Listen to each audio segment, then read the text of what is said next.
बिहार विधानसभा चुनावों में मतदाताओं को लुभाने के लिए आरजेडी नेता तेजस्वी यादव ताबड़तोड़ रैलियां कर रहे हैं। बिहार में रैलियों को संबोधित करने के लिए तेजस्वी यादव हर जगह हेलीकॉप्टर से जा रहे हैं। चुनाव प्रचार के दौरान उन्हें किसी तरह की परेशानी न हो, इसके लिए उन्हें Y+ श्रेणी का सुरक्षा भी दिया गया है। हालांकि ये सुरक्षा घेरा उस वक्त विफल हो गया जब भीड़ ने तेजस्वी यादव के हेलीकॉप्टर को घेर लिया। तेजस्वी यादव के हेलीकॉप्टर के आसपास भीड़ के इकट्ठा होने का वीडियो सोशल मीडिया पर वायरल होने के बाद राष्ट्रीय जनता दल ने पार्टी नेता तेजस्वी यादव की सुरक्षा व्यवस्था को लेकर सवाल उठाए हैं। आरजेडी नेता ने इस मामले को लेकर चुनाव आयोग के सामने अपील की है। इसके साथ ही पार्टी ने एक वीडियो भी जारी किया है जिसमें बड़ी संख्या में लोग तेजस्वी यादव के हेलीकॉप्टर के पास भीड़ लगाकर खड़े हो गए हैं। इस दौरान कोविड-19 के तहत सोशल डिस्टेंसिंग का पालन भी नहीं किया जा रहा था। बता दें कि पार्टी ने पुलिस पर लगाए गंभीर आरोप तेजस्वी यादव की सुरक्षा में हुए इस चूक के वीडियो को आरजेडी ने अपने ट्विटर पर शेयर किया है। आरजेडी ने वीडियो को शेयर करते हुए लिखा, एक तरफ बिहार पुलिस अपनी राजनीतिक आकाओं को खुश करने के लिए बेकसूर नागरिकों पर मुंगेर में गोली चलाने में तनिक भी देर नहीं करती है, तो दूसरी ओर नेता प्रतिपक्ष तेजस्वी यादव जी ने इतनी लचर सुरक्षा व्यवस्था का इंतजाम करती है कि कोई भी बड़ी आसानी से हेलीकॉप्टर तक पहुंच सकता है।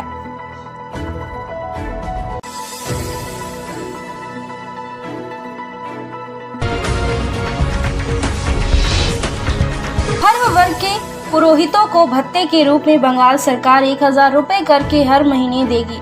शुक्रवार के दिन पश्चिम वर्धमान तृणमूल जिला कार्यालय अग्निकन्या भवन में पश्चिम वर्धमान जिला के अध्यक्ष जितेंद्र कुमार तिवारी, सर MLA पांडेश्वर निगम प्रशासक, पश्चिम वर्धमान जिला तृणमूल के स्कोप्स पर्सन तापस बनर्जी, कोऑर्डिनेटर हरिराम सिंह, अशोक रुद्र नेताओं द्वारा संवाददाता सम्मेलन में राज्य के मुख्यमंत्री द्वारा पुरोहित, मौलवी, पादरी, सिख ग्रंथियों को हर महीने भत्ते के रूप में 1000 रुपया करके देगी।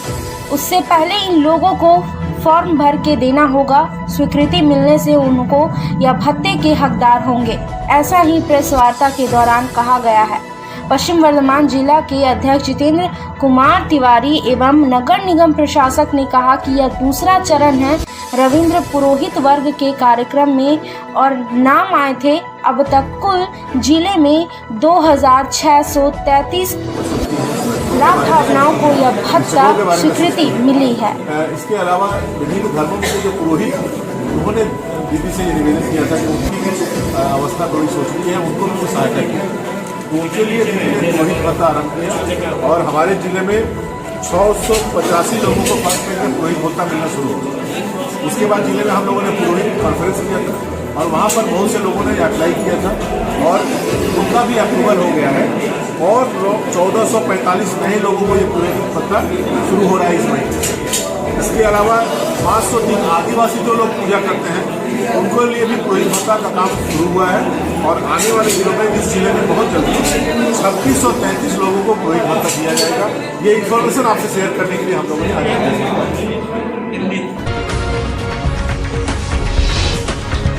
है कि दुर्गा पूजा समापन के बाद विजयदशमी मनाया जाता है। बंगाली सांस्कृतिक में मां दुर्गा के विसर्जन के बाद बड़ों के पैर छूना और बच्चों को विजय की शुभकामना दी जाती है। इसी क्रम में पांडेश्वर के विधायक जितेंद्र तिवारी सहित तृणमूल कार्यकर्ताओं ने जनसंपर्क में उस संस्कृति का निर्वहन करने के लिए विधानसभा क्षेत्र में घर घर जाकर विजयदशमी की शुभकामना का आदान प्रदान किया। विधायक जितेंद्र तिवारी ने अपने निर्वाचन क्षेत्र के लावदोहा ब्लॉक के ईचापुर गांव का दौरा किया। उन्होंने स्थानीय गोराईपाड़ा में एक लक्ष्मी मंदिर का उद्घाटन किया। फिर वह परिवार के सदस्यों को बधाई देने के लिए गांव के कई घरों में गए और उन्हें मिठाई के पैकेट सौंपे। वहीं जब विधायक खुद उन्हें बधाई देने और मिठाई का पैकेट देने पहुंचे तो ग्रामीणों में स्वाभाविक खुशी देखने को मिली। उन्होंने कहा कि विजयदशमी की बधाई देना बंगाल की संस्कृति है, वे उस संस्कृति और परंपरा का पालन करते हैं, इसलिए पार्टी की ओर से जमीनी कार्यकर्ता क्षेत्र के प्रत्येक घर तक पहुंचेंगे और उन्हें विजय की शुभकामना के साथ मिठाई सौंपेंगे। उल्लेखनीय है कि विपक्षी समूहों ने विधानसभा का बहिष्कार करने का आह्वान किया है। पिछले 5 वर्षों में तृणमूल शासन में आम लोगों के मन में गुस्सा पैदा हुआ है, इसलिए वे आरोप लगा रहे हैं कि विधायक वोट के लिए अभिवादन भेजने के नाम पर राजनीतिक कार्यक्रम चला रहे हैं। हालांकि क्षेत्र के जमीनी कार्यकर्ता विपक्ष के आरोपों को गंभीरता से लेने से हिचक रहे हैं।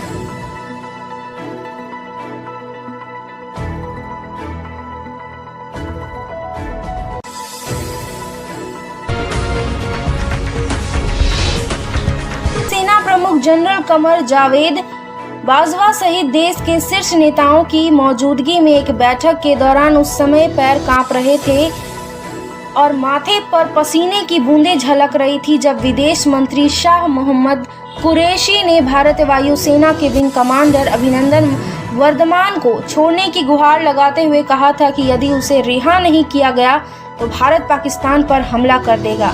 यह बात पाकिस्तान के एक वरिष्ठ विपक्षी नेता ने कही है। भारत द्वारा पाकिस्तान के बालाकोट में आतंकवादी ठिकानों पर 26 फरवरी को बम गिराने के बाद इस्लामाबाद में पैदा हुए तनाव को याद करते हुए पाकिस्तान मुस्लिम लीग नवाज के नेता सरदार अयाज सादिकी ने इमरान खान सरकार द्वारा दी गई प्रतिक्रिया के लिए उनकी आलोचना की। दुनिया भर में आई खबर के अनुसार सादिकी ने कहा कि विपक्ष ने सरकार का कश्मीर और वर्धमान समेत हर मुद्दे पर समर्थन किया है, लेकिन अब वह सरकार का समर्थन नहीं करेगी। सादिकी PMLN सरकार के समय नेशनल असेंबली के अध्यक्ष थे। बिहार विधानसभा चुनाव में पहले चरण के लिए 71 सीटों पर मतदान हो रहा है, जिसमें 2 करोड़ से अधिक मतदाता 1066 उम्मीदवारों की किस्मत पर फैसला करेंगे। कोविड-19 के बीच हो रहे चुनाव के मद्देनजर निर्वाचन आयोग ने सुरक्षित मतदान के लिए दिशा निर्देश जारी किए हैं। इन दिशा निर्देशों के तहत एक मतदान केंद्र में मतदाताओं की संख्या 1600 से घटकर 1000 कर दी गई है। साथ ही 80 वर्ष से अधिक उम्र के लोगों के लिए पोस्टल बैलेट की सुविधा उपलब्ध कराई गई है। इसके अलावा इलेक्ट्रॉनिक वोटिंग मशीन को सैनिटाइज करना, मतदान कर्मियों के लिए मास्क और सुरक्षा सामग्री और थर्मल स्कैनर, हैंड सैनिटाइजर, साबुन और पानी उपलब्ध कराना शामिल है।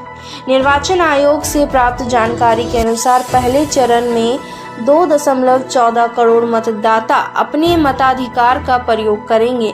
इसमें से 1.01 करोड़ महिलाएं और 599 तृतीय लिंगी है। चुनाव लड़ने वाले उम्मीदवारों में 952 पुरुष और 114 महिलाएं हैं।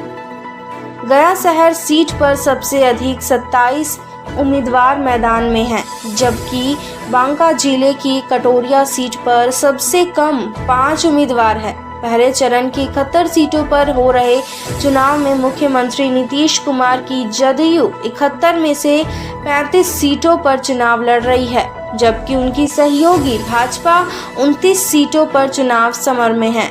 विपक्षी राजद 42 सीटों पर और कांग्रेस 20 सीटों पर चुनाव लड़ रही है। चिराग पासवान की लोक जनशक्ति पार्टी 41 सीटों पर चुनाव लड़ रही है, जिसमें से 35 सीटें वैसी हैं जहां से जदयू चुनाव लड़ रही हैं।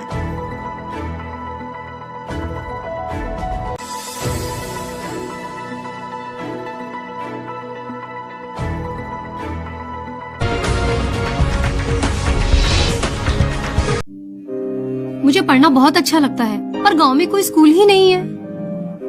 यहाँ से 14-15 किलोमीटर दूर पैदल जाना पड़ता था, इसीलिए स्कूल छूट गया। बेटी पढ़ाने की बात करते हैं और गांव में एक स्कूल तक खोल ना सकी केंद्र सरकार। पता नहीं मेरी जैसी और कितनी लड़कियां होंगी जिनकी पढ़ाई अधूरी रह गई। है इसका कोई हिसाब? তাহলে ওই পড়াশোনা ছেড়ে দিয়ে ঘরের কাজকর্ম করতে হতো। তৃণমূল সরকারের সবুজ সাথীর সাহায্যে একটা সাইকেল পেয়ে কি যে উপকার হয়েছে। এখন আর ভোরবেলা উঠে হেঁটে হেঁটে স্কুলে যেতে হয় না, আর বাড়ি ফিরে ক্লান্তিও আসে না। এইরকম ভাবে প্রতিটি রাজ্যের সরকার যদি তাদের বাচ্চাদের খেয়াল রাখতো, তাহলে তো আমাদের দেশটা অন্যরকম হয়ে যেত। তাই তো বলি, দেশের প্রয়োজন দিদির। आसनसोल नगर निगम के प्रशासक एमएलए पांडेश्वर सह पश्चिम वर्धमान तृणमूल जिला अध्यक्ष जितेंद्र तिवारी ने आसनसोल के फुटबॉल मैदान में 2021 का चुनावी बिगुल फूंका है। आपको बता दें, आसनसोल नगर निगम के सुकांत मैदान में शुक्रवार के दिन एक फुटबॉल टूर्नामेंट के फाइनल कार्यक्रम में जितेंद्र तिवारी ने कहा कि जिस तरह से आज टीम जीती है और सभी टीमों ने अच्छे से खेला है, इसी तरह से ठीक 2021 में बंगाल के लिए खेलना है। कोई दूसरा आके जीते यह हम लोगों होने नहीं देंगे। इसीलिए बंगाल की मां माटी सरकार को जिताने के लिए कार्य करें। हमें पूरी आशा है कि आप लोगों ने जैसे पहले समर्थन दिया था, ठीक 2021 में भी आप लोगों का हम लोगों के ऊपर आशीर्वाद और आप लोगों का प्यार इसी तरह मिलता रहेगा। लेकिन जब भी जहाँ जाते थे, प्राइज देने के समय झूठ ही बोलना पड़ता था कि बहुत अच्छा खेला हुआ, क्योंकि खेला देखने का मौका तो कभी मिलता नहीं था। लोग से सुन के कौन जीता कौन हारा कुछ न कुछ भाषण दे के चले जाते थे। लेकिन 5 साल बाद आज वो मौका मिला कि सेमीफाइनल से पूरा 2 सेमीफाइनल और 1 फाइनल दोनों खेल देखने का मौका मिला। और जिनकी फतेह हुई वो भी मेरे अपने हैं, और जिनको शिकस्त मिली वो भी मेरे अपने हैं। ओके रोड भी मेरा अपना है, और यहाँ ताल पोखरिया ये भी मेरा अपना है। लेकिन एक चीज मैंने देखा कि सही प्लानिंग जरूरी होती है। ओके रोड के जो प्लेयर्स थे, मैं देख रहा था कि वो समय बर्बाद कर रहे थे, और इसके पीछे उनको मालूम था कि एक बार यदि टाइम पार हो जाता है तो टाई ब्रेकर में हम लोग जीत जाएंगे। तो प्लानिंग भी बहुत जरूरी होती है। आपका जो चीज वीरभूम जिले मलारपुर थाने में पिछले 4 दिनों से बंद एक युवक की पुलिस कस्टडी में मौत हुई है। मौत होने के बाद पूरे इलाके के लोगों में जमकर बवाल काटा है। इलाके के सड़कों पर टायर जलाकर पुलिस के खिलाफ प्रदर्शन शुरू कर दिया गया है। घटना के बाद से ही पूरे इलाके में तनावपूर्ण स्थिति बनी हुई है, जिसको देखते हुए मौके पर भारी संख्या में पुलिस बल की तैनाती की गई है। इलाके के लोगों का आरोप है कि इलाके के 16 वर्षीय एक युवक को पुलिस ने अपनी कस्टडी में पिछले 4 दिनों से रखा था, जिसकी मौत हो गई है। उनका यह भी आरोप है कि पुलिस ने युवक को अपनी कस्टडी में बुरी तरह से प्रताड़ित किया है, जिससे युवक की मौत हुई है।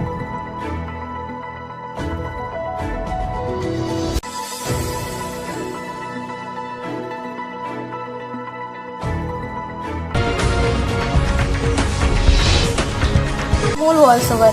एक तृणमूल पंचायत सदस्य के बेटे के खिलाफ हावड़ा के बांकरा इलाके में घटना को लेकर तनाव व्यक्त हो गया है। घटना के विरोध में स्थानीय महिलाओं ने बांकरा 2 पंचायत कार्यालय का घेराव किया। हालांकि पंचायत सदस्य के पति ने अपने बेटे के खिलाफ सभी आरोपों से इनकार किया है। बांकरा पश्चिम पारा का 22 वर्षीय युवक रोज की तरह कल रात काम से घर लौट रहा था। लड़की ने आरोप लगाया कि बांकरा पंचायत के तृणमूल सदस्य जिंदा अंसारी के बेटे सोनू अंसारी ने उसे छेड़छाड़ की है। उसने अपने कपड़े सड़क पर फेंक दिए। युवती डर के मारे भाग गई और घर में घुस गई। फिर सोनू और उनके गिरोह ने लड़की के घर पर धावा बोल दिया। लड़की की मां और भाई के साथ मारपीट की और परिवार को मारने की धमकी दी। उनके आगे के आरोप उन्हें विभिन्न गलत सुझाव देते हैं। उन्होंने आरोप लगाया कि यह घटना तब हुई जब उन्होंने उनकी इच्छाओं का जवाब नहीं दिया। इस घटना से पूरा परिवार दहशत में है। कल बांकरा चौकी पर एक लिखित शिकायत दर्ज कराई गई थी। पुलिस ने लिखित शिकायत के आधार पर घटना की जांच शुरू कर दी है। उधर पंचायत सदस्य मंजर अंसारी के पति सोनू अंसारी ने अपने ऊपर लगे सभी आरोपों से इनकार किया है।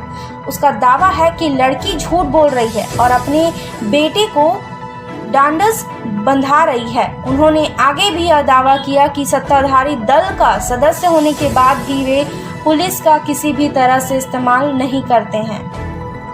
इतना हमारा पेट में तो पक्का लग रहा, नहीं शक्ति मिला बैठने का, न खड़ा होने का, तो इतना कैसे मारना वो लोग इतना पावर हो गया है मारने का।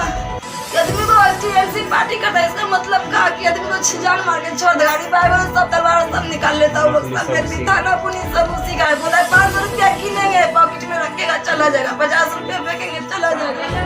तो पुलिस उसी का है कि हम लोग का पुलिस बोलिए न काम हो रहा न कुछ है, कहाँ जाने बोलिए आप लोग কি ঘর খালি করলো কি রিপোর্ট তোদের ঘরেতে বমগুলি রেখে তোদেরকে অ্যারেস্ট করিয়ে দেবো, সবকিছু করেছি আমি, পকেটে আমার আছে পুলিশ, আমি টিএমসি পার্টির নেতা আছি, আমার কেউ কিছু করতে পারবে না, আমাদের বহুত বড় বড় সব হাত আছে। नौकरशाही का अपराधीकरण हो जाने का आरोप लगाते हुए भाजपा महासचिव कैलाश विजयवर्गीय ने कहा कि तृणमूल कांग्रेस शासित राज्य में राष्ट्रपति शासन लगाए बगैर विधानसभा चुनाव निष्पक्ष नहीं हो सकते। उन्होंने यह बात केंद्रीय गृह मंत्री अमित शाह से पश्चिम बंगाल के राज्यपाल जगदीप धनखड़ की नई दिल्ली में गुरुवार को हुई मुलाकात के अगले ही दिन कही है। विजयवर्गीय भाजपा संगठन में पश्चिम बंगाल के प्रभारी महासचिव है, जहां अगले साल अप्रैल मई में विधानसभा चुनाव संभावित है। उन्होंने यह संवाददाता सम्मेलन में कहा कि मेरे व्यक्तिगत तौर पर मानना है कि वहां राष्ट्रपति शासन लगाए बिना निष्पक्ष चुनाव नहीं हो सकते, क्योंकि वहां पहले नौकरशाही का राजनीतिकरण हो गया। यहाँ तक तो ठीक है, पर अब नौकरशाही का अपराधीकरण भी हो गया है। साथ ही विजयवर्गीय ने कहा कि मैं दावे से कह रहा हूं कि अगर पश्चिम बंगाल में निष्पक्ष चुनाव हुए तो वहां भाजपा की सरकार बनेगी। उन्होंने हालांकि अपनी बात में जोड़ा कि केंद्र अपनी मंशा पहले ही बता चुका है कि पश्चिम बंगाल सरकार के खिलाफ बदले की भावना से कोई भी कार्रवाई नहीं की जाएगी और एक चुनी हुई सरकार को पर्याप्त अवसर दिए जाएंगे।